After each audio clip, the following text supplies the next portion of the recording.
imagine that you've arrived. Your relationship with food is healed. You eat 3 meals a day, a couple of snacks, honoring hunger. You're eating largely nutritiously. Occasionally, you have something more refined, flexible, largely nutritious diet. You've arrived. Is there any part of you that feels bored at that concept? So my friend and I were talking about this in relation to business, this constant, almost up and down wave-like function of stress and excitement, like when you're going for a challenge and then it's really stressful and then you overcome it and you're really excited, and then the cycle kind of repeats over and over again. And I was sitting there and I was thinking about this in relation, as I often am, to eating.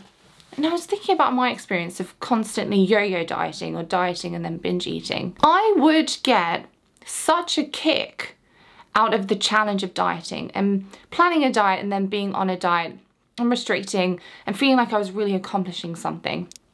And I do that for a little while, and partly out of frustration, partly out of boredom, partly out of being so hungry, as you guys know, eventually I would start to swing in the other direction and I would start overeating, for lack of a better term, or binge eating, and kind of going off the rails. And I was on this up and down yo-yo dieting cycle for years.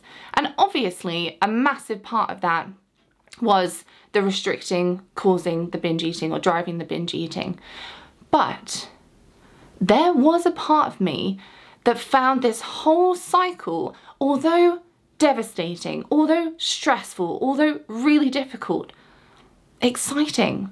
I was excited to be on a diet, and I'd kind of be excited about binge eating or being off the rails. And don't get me wrong, while I would have loved to have had a healed relationship with food, I don't think I fully considered at the time just how much of a thrill, although a very tragic thrill, this whole cycle was giving me. And I do remember thinking, actually, the idea of just having 3 planned meals a day that are fairly nutritious and a couple of snacks sounds boring. And almost I feel restricted in that sense of boredom.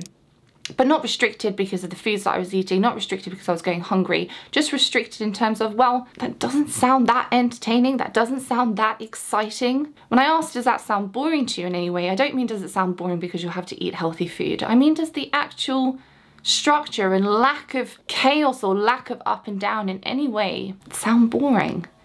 It did to me. What I have seen with clients as we start to heal their relationship with food, and when I was doing it, many of them and myself turned that healing of the relationship with food into the new focus, into the new thrill, as it were, into the new space for which to pour all of this energy and focus and attention. Something very interesting I watch happen if provisions aren't put in place, which of course I now do because I've learned this through working with clients, is eventually the relationship with food gets healed and it's balanced and it's fairly intuitive and it's varied and it's more structured. And I had a couple of clients turn around at that point and go, what now? So it begs the question, if you'd like to heal your relationship with food, when that time comes, which it absolutely can, I'm a firm believer in that, then what? Where does that attention and energy and focus and drive, where is that gonna come from? So we talk a lot on this channel about the process of healing our relationship with food and what that looks like, but we haven't really spoken an awful lot about what then. Who will we be? What will we do?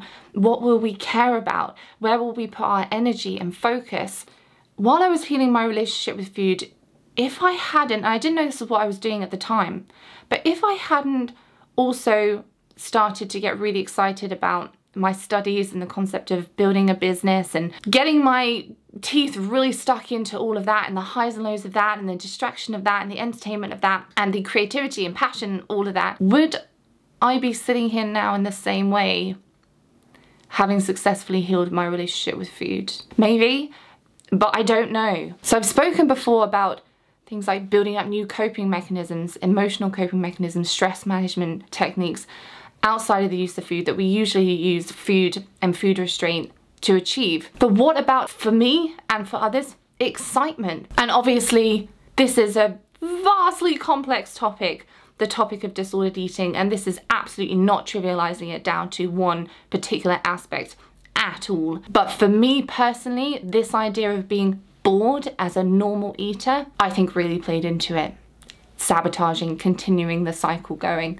And that was just me personally. It's not gonna work like that for everyone. Your thing may be a completely different thing to my thing. I really believe now that a big part of how I healed my relationship with food, and a big part of healing our relationship with food for a lot of us, is building, in essence, a new identity, or an evolved identity outside of disordered eating and outside of even healing our relationship with food. And I'm not saying that you need to know exactly what that identity looks like on the other side, because I certainly didn't. But I think perhaps it's about being aware that this is a part of healing, maybe, and starting to build up other areas perhaps of identity, of inspiration and excitement and drive and passion and creativity and all of these things as we go through the process of healing our relationship with food. Okay, thank you so much for watching, guys. I know I went on a bit of a tangent there, but I hope you found something in it. And until next time, have a wicked rest of your day, and I'll see you in the next one. Bye for now.